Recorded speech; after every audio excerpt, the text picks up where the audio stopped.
Welcome everybody to this week's podcast episode for the Financial Freedom for Physicians podcast. I'm your host, Dr. Christopher Liu. And as you know, I talk about four types of freedom: time, financial, location, health freedom. I'm always looking for people doing things outside the box and doing things on the cutting edge to give you inspiration, motivation to achieve those types of freedom. So today we have Andrea Wilson Woods, and she is comes from a very distinguished background. She's an author, speaker, entrepreneur. She's also a patient advocate. So she's going to talk all about her story, what she learned, and hopefully we can get a lot of inspiration from this conversation. So I'll let Andrea introduce herself. But so Andrea, welcome. Thank you so much for having me, Dr. Liu. I'm happy to be here. Yeah, I know we had met through Podmatch, and I found your bio very interesting, and I'm always trying to pick gems and try to give them a platform to share their stories, their messages. And so tell us more about yourself and how you got started. Yes, of course. It goes back a long way, and it's amazing how one thing can just change the whole course of your life. So, when I was 22 years old, I was living in Los Angeles. I had graduated from USC, fight on for my Trojans, and I ended up getting custody of my then 8-year-old sister, Adrienne. So, we have the same mother, but different fathers. Her father had died before she was born, and our mother was a drug addict and had gotten to the point where it was unmanageable and she couldn't parent anymore. So I became my sister's parent. I became her legal guardian, and I raised her all through my 20s.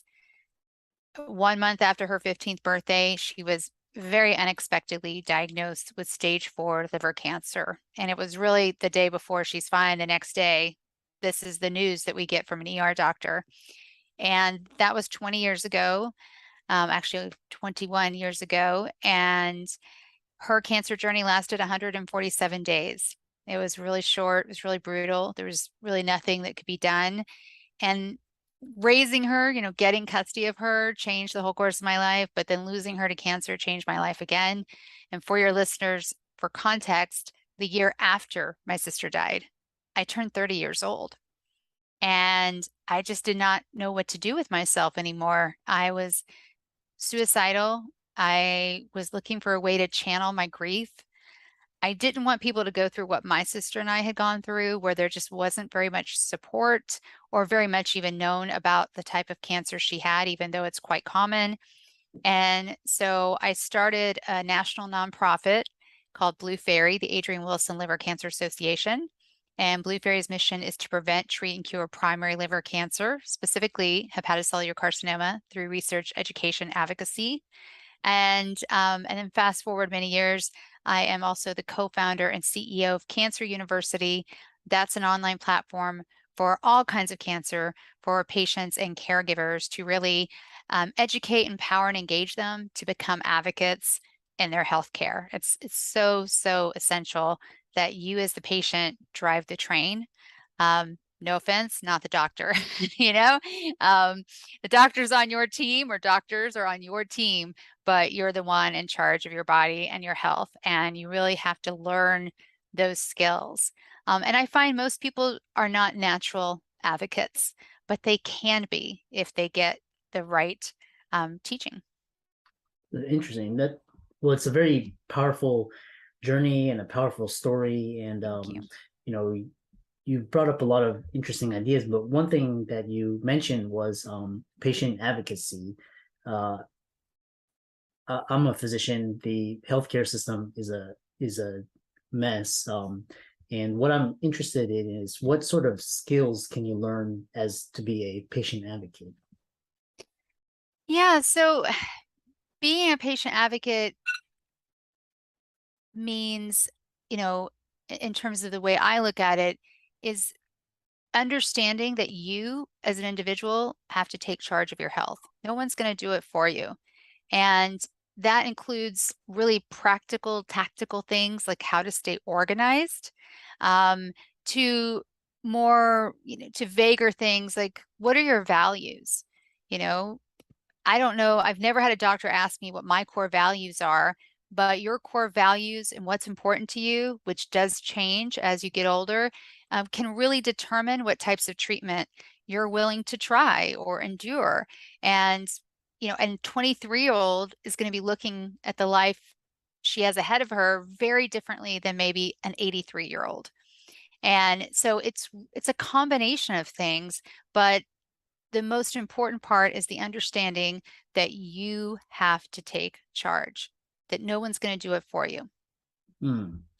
That's quite interesting. Yeah, I know a lot of patients, they feel lost, and really the whole healthcare system is really convoluted and hard to Yes, navigate. very much so. So yeah, and so kudos to you to starting this and really addressing a really important need for patients in today's healthcare system.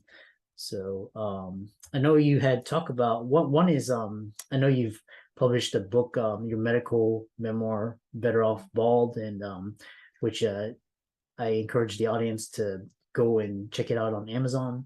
And one thing is talk about this idea of love beyond loss, because you describe this thing where you channel your grief and sort of create beauty out of ashes. So tell us more about that. Well, I forget who said it. Someone else said it, not me, but it's it's something like death ends a life, not a relationship. And that was really helpful for me because I lost not only my sister, I lost my child, and I lost the most important person in my life. I loved my sister and still do unconditionally, and the bond we had was incredibly intense. And it's become so important to me to honor her by not only founding a nonprofit and co-founding a health tech startup, but also sharing her story. And it's a great way for people to get to know her as well. So as you said, I wrote a medical memoir. It is about the 7 years of my life in my 20s when I raised my sister, but the book is structured around her cancer journey. So it's written like a journal. For example, day one is chapter one. And my sister was also, even at a young age, a very prolific writer. And she had a journal that she kept, that she started before she ever got sick, but continued to write in it after she became ill. So by day three, the chapters open with her words and her point of view. And so you get to see her point of view as a very young patient, a teenager battling a metastatic cancer.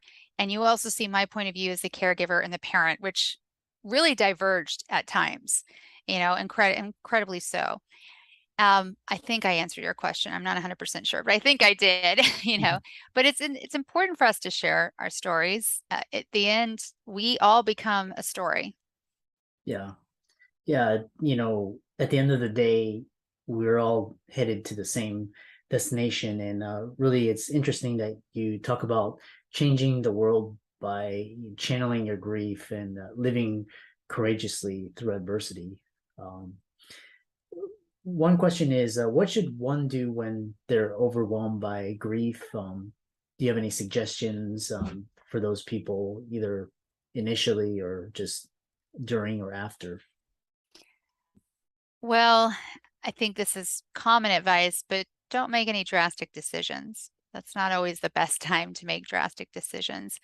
And it's really difficult to do, but you need to sort of live in the overwhelm and don't stuff it down and don't push it away.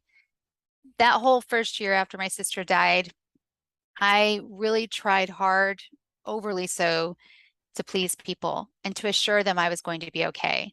And I was faking it the entire year. I was just faking it.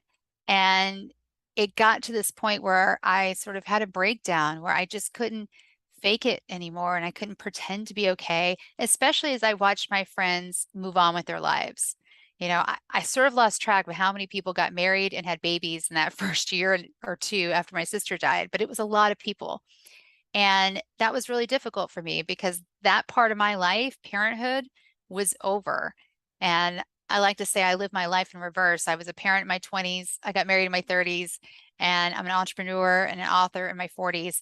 So I was on a different track than my friends were, and that was really difficult. And I ultimately ended up losing every friend I had, every single one.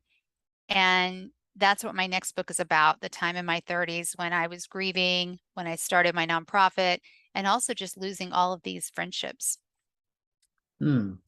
And was the when you mentioned losing friendships, was it just because losing touch or just because their values did not resonate with yours?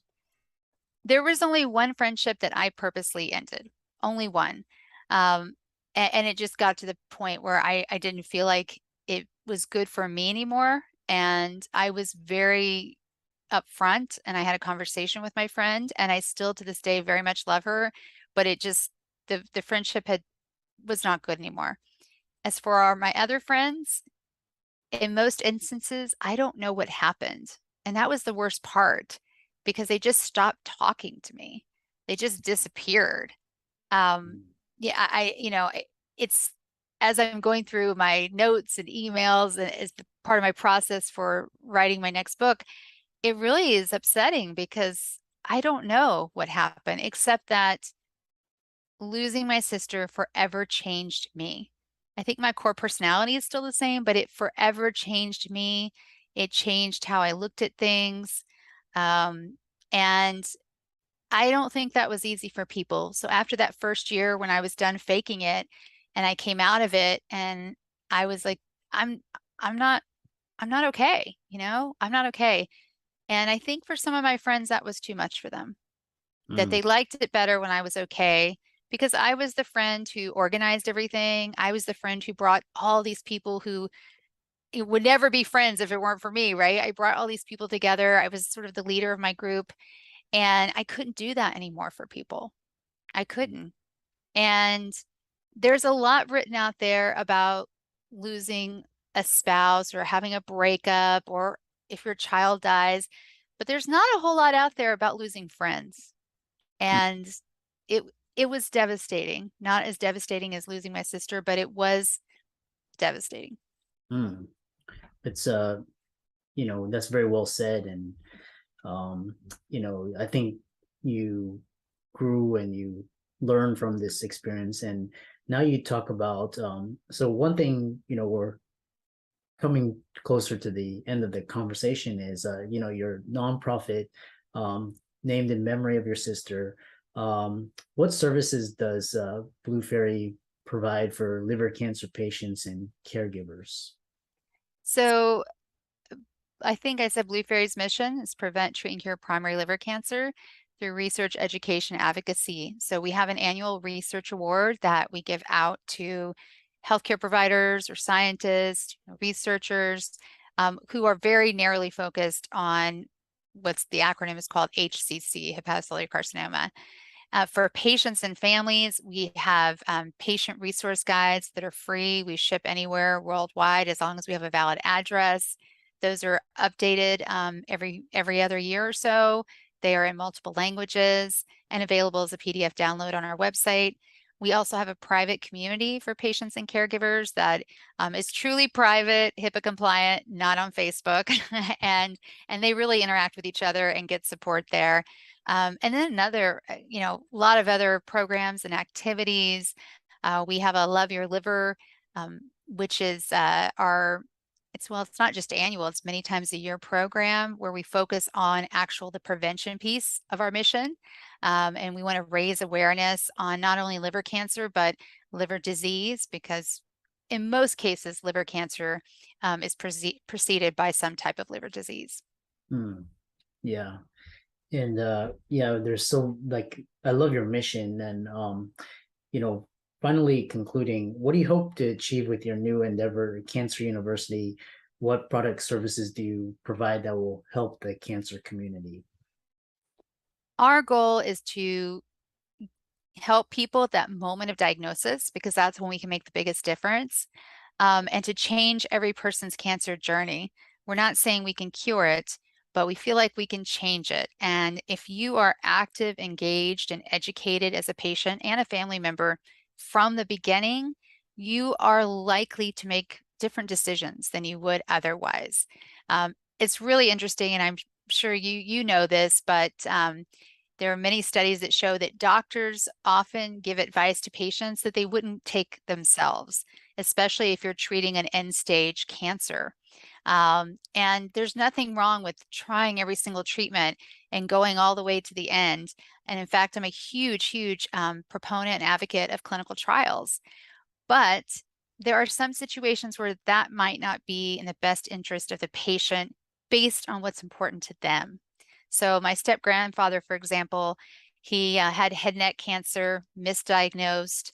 By the time it was properly diagnosed, he had a tumor the size of a lemon removed from his neck. They also had to take his ear, and that was the good ear. So when he woke up, he was essentially deaf, and he was 82.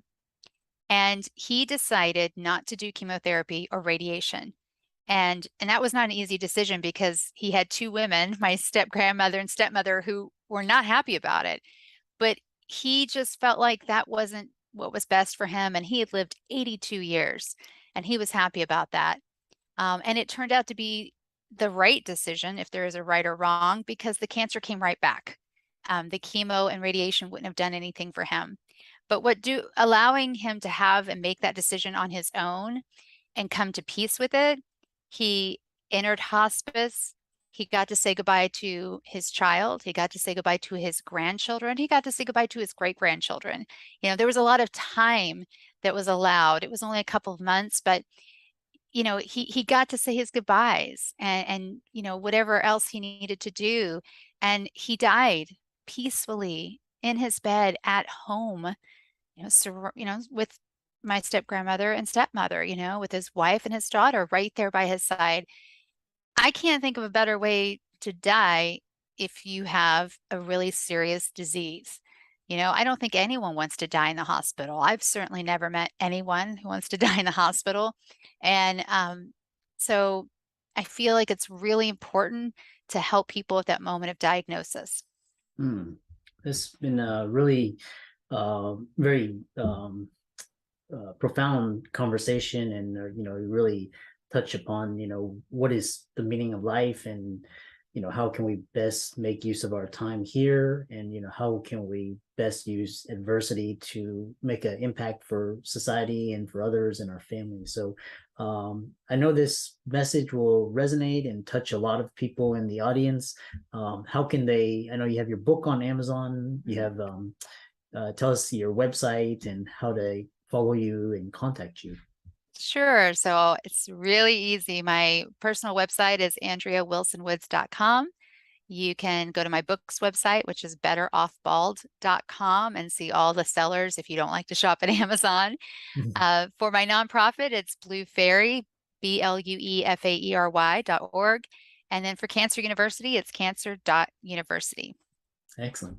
And for all the listeners and audience out there, Andrea's resources will be in the links and show notes. And thanks so much for a fantastic conversation, really the bird's eye eagle view of why we're all here. And thanks so much. And we look forward to hearing about your future success. Thank you so much, Dr. Liu, for having me.